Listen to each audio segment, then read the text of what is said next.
Se analisarmos com detalhes, apesar de uma democracia, a forma que é feita a eleição federal aqui no Brasil não é tão justa assim. Você tá falando isso porque seu candidato não foi eleito, né? Esqueça candidatos, esqueça partidos, esqueça quem ganhou ou perdeu, esqueça dessa atual acirrada briguinha entre direita e esquerda. Nesse vídeo eu não vou e nem quero defender ou criticar nenhum dos lados. O objetivo é mostrar dados e explicar o porquê o sistema eleitoral presidencial brasileiro, com voto direto, na minha opinião, não é justo. Na democracia, a equidade é fundamental, mas muitas vezes deixa de ser legítima quando distribuída aleatoriamente, sem um prévio levantamento e análise de direitos e deveres. É como acontece em tudo na vida, ou pelo menos deveria. Se um vendedor vende mais, ganha mais comissão. Se um aluno estuda mais, tira uma nota mais alta na prova. Se uma pessoa faz mais exercícios físicos, fica mais saudável. Se um time de futebol joga melhor, faz mais gols. Faço essa análise quando olhamos para a equidade de relevância dos votos de todos os estados na eleição federal. É justo quem entrega mais ter os mesmos direitos de quem entrega menos? Fica aqui comigo que eu vou te explicar o raciocínio.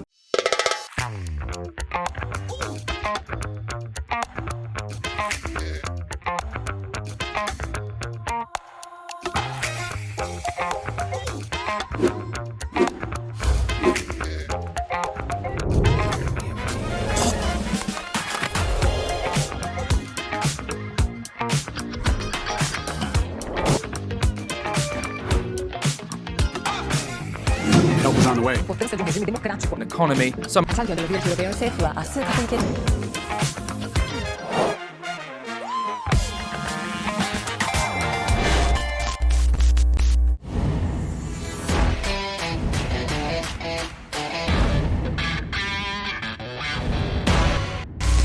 Bom, a melhor forma para começar a explicar é pegar um país como exemplo. É uma referência de sistema democrático meio que exclusiva no mundo, mas já mostrou dar certo e não é uma viagem minha. Talvez você já tenha imaginado, me refiro aos Estados Unidos. Vou explicar resumidamente como funciona por lá, depois mostrar dados do Brasil e explicar o porquê desse exemplo. Como ocorre, ou pelo menos deveria ocorrer, em qualquer democracia, as eleições são feitas por votação popular, onde qualquer adulto tem esse direito. Mas a eleição presidencial é estruturada de uma forma um pouco diferente, com base na relevância individual de cada estado para o país como um todo. Bom, a melhor forma de explicar o funcionamento, com foco no ponto específico que eu quero, é fazendo uma analogia. Imagino que com certeza você já foi num restaurante que é rodízio de carne, certo? Na maioria deles, se não em todos, um adulto paga o valor inteiro e uma criança paga metade, ou pelo menos um valor reduzido. O motivo é óbvio, um adulto come muito mais que uma criança, portanto não é justo que a cobrança em ambos os casos seja a mesma. Cada tipo de cliente gera um custo diferente para o restaurante, e o estabelecimento exige de forma diferente de cada parte. Voltando aos Estados Unidos. Como falei, a eleição é popular, todos votam. Mas diferente de outras repúblicas presidencialistas, os americanos adotaram um sistema chamado de colégio eleitoral, onde cada estado ganha um peso de acordo com o tamanho da sua população. Ou seja, não basta o candidato ter a maioria dos votos diretos dos eleitores no dia da eleição. A votação é indireta, o que precisa mesmo para ser eleito é conquistar a maioria dos votos dos delegados que compõem o colégio eleitoral. Quando os americanos votam, eles na verdade estão decidindo para quem vão entregar os delegados de seus estados. Os Estados Unidos têm 538 delegados distribuídos em 50 estados, mas não igualmente. Os estados com mais habitantes têm mais delegados no colégio eleitoral. E o volume populacional individual de cada um quase sempre está associado ao seu PIB individual, ou seja, o quanto cada estado contribui para o país. Se compararmos, por exemplo, o ranking dos 5 estados mais populosos dos Estados Unidos, que consequentemente são os 5 que têm mais delegados na eleição, com o ranking dos 5 estados que mais produzem, é quase a mesma coisa. Veja só, a ordem dos estados americanos mais populosos, do maior para o menor, temos Califórnia, Texas, Flórida, Nova York e Pensilvânia. E avaliando cada PIB, a ordem seria Califórnia, Texas, Nova York, Flórida e Illinois. Ou seja, os 5 estados que têm mais relevância na votação presidencial são os 5 mais populosos, lista que é quase a mesma dos que mais geram riquezas para o país.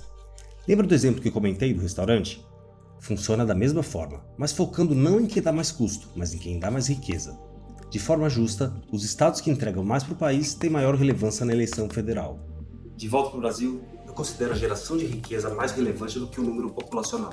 Afinal, qualquer um pode se mudar para outro estado aleatoriamente a qualquer momento. Observando o ranking dos estados que mais geram para o país, de acordo com o IBGE, vemos que os 5 estados com maiores PIBs individuais são São Paulo, Rio de Janeiro, Minas Gerais, Paraná e Rio Grande do Sul. E vemos também que 2 deles são da região Sudeste, 2 da região Sul e 1 da Centro-Oeste. A soma dos PIBs desses ultrapassa 60% do valor do PIB nacional. Ou seja, 5 estados entregam mais de 60% ao país, enquanto os outros 21 estados entregam menos de 40%. É normal isso. Em todo lugar existem regiões que rendem mais e regiões que rendem menos, ok, mas aí entra o ponto que eu queria chegar. Da mesma forma que não faz sentido algum uma criança pagar o mesmo preço que um adulto no rodízio, não faz sentido um estado como o Acre, com participação de 0,2% do PIB do país, ter a mesma relevância eleitoral que um estado como São Paulo, que sozinho produz quase 1/3 do total nacional. Sem sair da estrutura política, mas fugindo um pouco da abordagem eleitoral, também não existe motivo para cada estado eleger de forma igual 3 senadores, sendo que cada unidade federativa entrega e produz de forma diferente. Como os 2 exemplos que citei anteriormente, de forma muito diferente. Além dessa questão estadual, também tem o Distrito Federal, que elege mais 3 senadores. E um detalhe que cada senador, não importa de onde é, recebe o mesmo salário, cujo valor bruto é de mais de R$41 mil. Se você fizer a continha aí, vai ver que precisa do Produto Interno Bruto do Amapá, Acre e Roraima juntos só para pagar o custo do país só com os salários dos senadores. Isso é o que considero injusto. Cada unidade ter o mesmo peso na decisão de liderança de toda a federação. Com certeza, nos dias atuais de atribuição extremista a qualquer manifestação de opinião, vai ter gente que vai rotular esse raciocínio como preconceituoso, ou até mesmo genocida, fascista, nazista, machista, artista ou qualquer outro isto que adoram taxar. Mas te garanto que não é nada disso. Como disse Aristóteles, a igualdade consiste em tratar igualmente os iguais e desigualmente os desiguais. Você e esse tal de Aristóteles são 2 genocidas antidemocráticos. Pelo contrário, é a validação legítima de um Estado democrático de direito. Cada região e cada população é importante e tem seu valor, muitas vezes até exclusivo, em diversas áreas. Mas sem hipocrisia, o valor econômico também é diferente. E o adulto come mais que a criança no rodízio e por isso vai pagar mais. Atribuir pesos eleitorais diferentes a cada estado, em proporção que cada um produz ao país, acho a forma mais justa, assim como acontece nos Estados Unidos. A imensidão do Brasil, consequentemente, gera realidades totalmente distintas de norte a sul, às vezes similares, às vezes opostas. Realidades econômicas, sociais, culturais, religiosas, industriais, comerciais, políticas e outras. Não digo que nenhuma é melhor ou pior que a outra, mas são diferentes.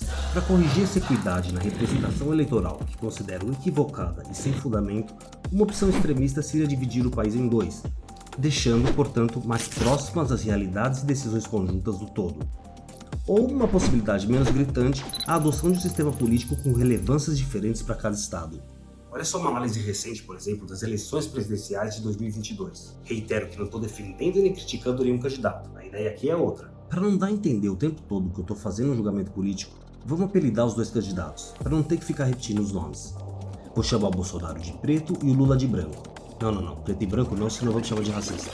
Bolsonaro é azul e o Lula é vermelho. O candidato vermelho venceu a eleição por menos de 2% do total de votos.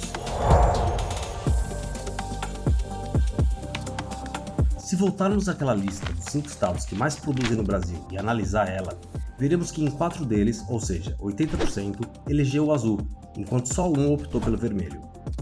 Mas esses 4 estados sozinhos representam 54% do PIB do país. Mas mesmo assim, mais da metade de quem gera riqueza para o Brasil não conseguiu eleger o candidato que queria. Portanto, a representatividade política de onde vem mais que a metade da produção brasileira teve uma representação eleitoral não decisiva. Esses 4 estados, que relembrando, de um total de 26, apesar de sozinhos pagarem mais da metade da conta do país todo, não recebem nenhum tipo de vantagem na escolha de quem vai dirigir o próprio país. Aliás, pelo contrário, como evidencia essa matéria da CNN, publicada após as eleições de 2022. O nosso querido povo nordestino que nos consagrou com essa vitória extraordinária. A região nordeste do Brasil, cuja maioria dos estados também é a maioria dos 10 estados brasileiros mais pobres, foi quem possibilitou a eleição do candidato a presidente que obteve vitória. Entendeu a injustiça a qual me refiro? Veja esse mapa de votação do segundo turno, no maior estado do país, São Paulo. O vermelho aparece de forma bem tímida. Tá bom, mas na capital desse estado, que tem a maior população e maior PIB, o vermelho foi mais votado. Verdade. O vermelho venceu o azul por uma diferença de 7,08% na capital paulista. Só queria levantar também um outro número. De acordo com o IPEA, a região metropolitana de São Paulo tem aproximadamente 45% de sua população adulta originária de outros estados, sendo a grande maioria vinda da região nordeste do Brasil, com destaque para a Bahia. Uma São Paulo nordestina. Eu sou da Bahia. Eu sou de Pernambuco. Eu sou do Piauí. Sou da Paraíba. Eu sou do Ceará. E eu sou do Rio Grande do Norte. Coincidentemente, absolutamente todos os estados da região Nordeste elegeram o vermelho para presidente. Portanto, grande parte dos eleitores que votaram na cidade de São Paulo não são de São Paulo. Será que esse volume enorme da população não tivesse essa origem? Essa diferença de 7 pontos a mais que o vermelho teve seria mantida? Uma forma de corrigir isso, creio que talvez seria possibilitar que os eleitores votem apenas em seu estado de origem, não influenciando, portanto, a decisão de um outro estado que não o seu de nascença. Ou uma outra possibilidade, restringir a votação apenas a eleitores que já moram há um período específico no local onde vão votar. Mas essa migração para São Paulo é um outro assunto que eu não vou falar aqui, senão esse vídeo vai virar uma longa-metragem. Há um tempo eu postei um vídeo falando mais sobre isso, coloquei o link aqui em cima. Caso queira assistir, não precisa acessar agora, vai ter um outro link no fim desse vídeo.